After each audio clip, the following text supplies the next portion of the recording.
আমাকে যে লোকটা একসময় বলছে যে আপনার ছেলে তো শেষ, কি হবে এগুলা করে, কি হবে, সব শেষ, ওর পড়াশোনা হবে না, সেই লোকটা এখন আমার কাছে এসে পরামর্শ নেয় যে তার ছেলেটা এখনো বেকার, কি করবে। এইটাই হলো আমার সবচেয়ে বড় পাওয়া, চাওয়ার জায়গা থেকে, আনন্দের জায়গা থেকে এইটাই। আমি চোখের সামনে হলে দেখছি বড় ভাই আত্মহত্যা করতে যাবে, চাকরি না পেয়ে, টাকা দিছে, টাকা পাইনি, তারপরে চাকরি হচ্ছে না, বাবা বকাঝকা করতেছে, সে নিয়াত করছে যে সে আত্মহত্যা করবে। আমি সেই লোকটাকে ঘুরে দাঁড়ানো খাড়াই যে দেখছি এই পরামর্শ দিয়ে আমি আমার পরামর্শ আজকে সে সফল। তো বিষয়টা হলো ওই জায়গা থেকে আমার মনে হয়েছে আমি তো কালকে পড়াশোনা শেষ করবো। বাংলাদেশের চাকরির বাজারের যে অবস্থা, আর চাকরি হলো আধুনিক দাসত্বতা, আর আমি আধুনিক দাসত্বতা থেকে বের হয়ে আসতে চাই। এই স্বপ্ন থেকে এই জায়গাটা আসে। আমার প্রথম যাত্রা ছিল আমাদের এলাকায় বাবুল ভাই নামে এক লোক ছিল, একটা অন্ধকার জগৎ থেকে আমার আব্বা তাকে ভালো করে, আমাদের বাজার আছে আলমগীর বাজার, পারিবারিক বাজার, ছোট চাচার নামেই বাজারটা করা, বাজারের উপরে তাকে বাড়ি করে দেবো। তো উনি বলতো আমি কি করে খাবো, আর আমার এই প্রাণীর প্রতি কিন্তু ভালোবাসা ছিল। তো আমার কিছু পুঁজি ছিল জমানো, এটা দিয়ে আমি তাকে একটা গরু কিনে দিই ফার্স্ট টাইম। দেওয়ার পরে উনি দীর্ঘদিন পালন টালন করে লাভবান হওয়ার পরে আমার কাছে একটা আইডিয়া আসলো যে আমি এখানে আমাদের জমির একটা ঘর করে দিই, ঘর করে ওখানে কিছু দুধের গরু এবং কিছু ফ্যাটেনিং গরু করে দিই, দেখি সে পারে কিনা, এবং তাকে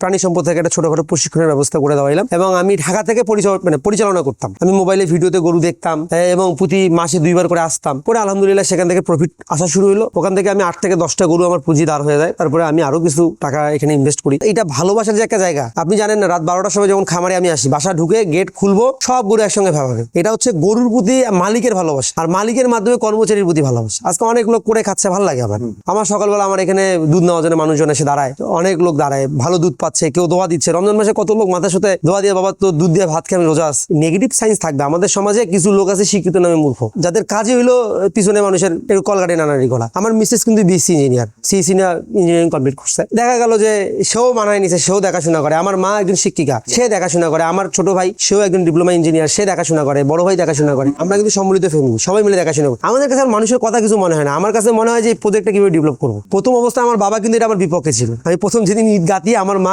দোয়া করে বলতেছে বাবা করো, বাবার খুব মন খারাপ। সবচেয়ে বড় কথা, এখন আমার বাপ সবচেয়ে বেশি এটাকে নিয়ে ইয়া করে এবং মানুষকে বলে আমার ছেলের কাছে পরামর্শ নাও। সবচেয়ে বেশি খুশি আমার বাবা।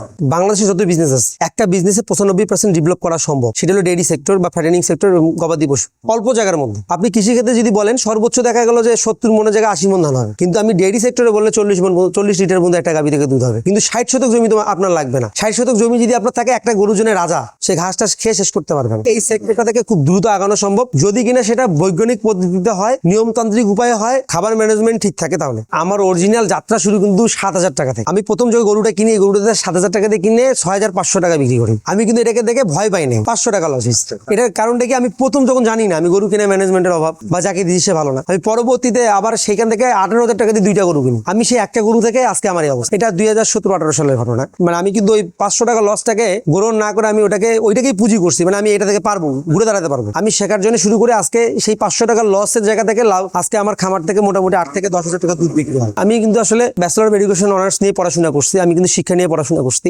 বাংলাদেশের শিক্ষা ব্যবস্থা হচ্ছে অরিজিনালি মূর্খ বানানো শিক্ষা ব্যবস্থা। আমাদের শিক্ষাটা যদি হাতে কলমে হইতো, তাহলে কিন্তু আমরা কারিগরি শিক্ষা হইতো, তাহলে কিন্তু আমাদের বেকারত্ব কোনোদিন থাকতো না। শুধু ইতিহাস পড়ে পড়ে আমরা কিন্তু একটা দেখা গেল গন্ড মূর্খ ইতিহাসে পরিণত হচ্ছে। আসলে এই জায়গা থেকে বের আসার জন্য আমার যুব সমাজের কাছে অনুরোধ থাকবে, ইন্টার পাস করার পরে চিন্তা থাকতে হবে যে আমাকে কিছু করতে হবে। কিছু করতে হবে বলতে কি, কিছু না কিছু শুরু করতে হবে। শুরু করাটা স্বপ্ন না, শুধু মুখে না, বাস্তবে শুরু করলে সফলতা আসবে। মানে শুরুটা করাটাই হচ্ছে, 10 টাকা দিয়ে শুরু করলেও করো, 10 টাকা দিয়ে শুরু করলে তোমার সফলতা আসবে। 28-29 লিটার দুধ আসতেছে ব্ল্যাকটা। আর আমাদের সমাজে কিন্তু এটা গরু সম্পর্কে একটা প্রিন্ট আমরা খুঁজি। আসলে প্রিন্ট কিন্তু কোনো গরুর জাত না। আমি বলবো ব্ল্যাক গরু হচ্ছে গরুর জন্য সবচেয়ে ভালো, দুধের জন্য ভালো। কিন্তু যে প্রিন্টের কথা বলে অনেক সময় ক্রস গরু মানুষ দিয়ে প্রতারণা করে, এটা যেন কেউ শিকার না হয়। এটা হচ্ছে আমাদের এলাকায় বলে রানী গরু বলে, রানী বলে এটাকে। আর আপনাদের আরেকটা গরু দেখা, আমার এখানে একটা মুন্ডি গরু আছে।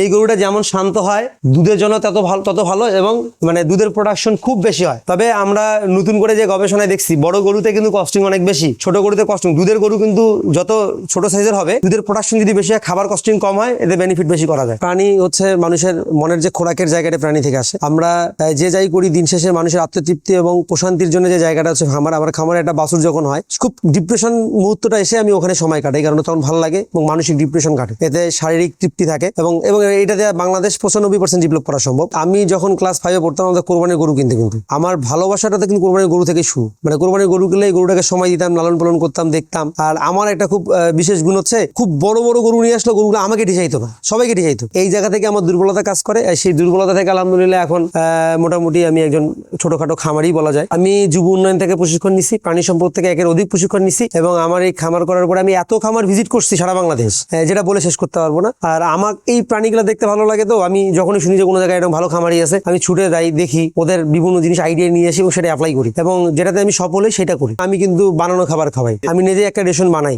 এই যে গরুগুলো দেখতেছেন এগুলো সব 20-22-23 লিটার দুধের গাভী, কিন্তু দুধের প্রোডাকশন ঠিক রেখে বডি কিন্তু ভাঙা না। সাধারণত অন্য খামারে গেলে দেখবেন দুধের গরু কিন্তু বডিতে মাংস থাকে না। আসলে এটার কারণ হচ্ছে যে অতিরিক্ত পরিমাণ ফিড নির্ভরশীল হওয়ার কারণে। এই জন্য আমি বলবো যারা খামার করবেন, কস্টিং না কমাইলে খামার টিকে রাখতে পারবেন না। এটার জন্য অবশ্যই আপনাদেরকে বানানো ফিটের বাইরে নিজস্ব বানানো খাবারের প্রতি ঝোঁক দিতে হবে।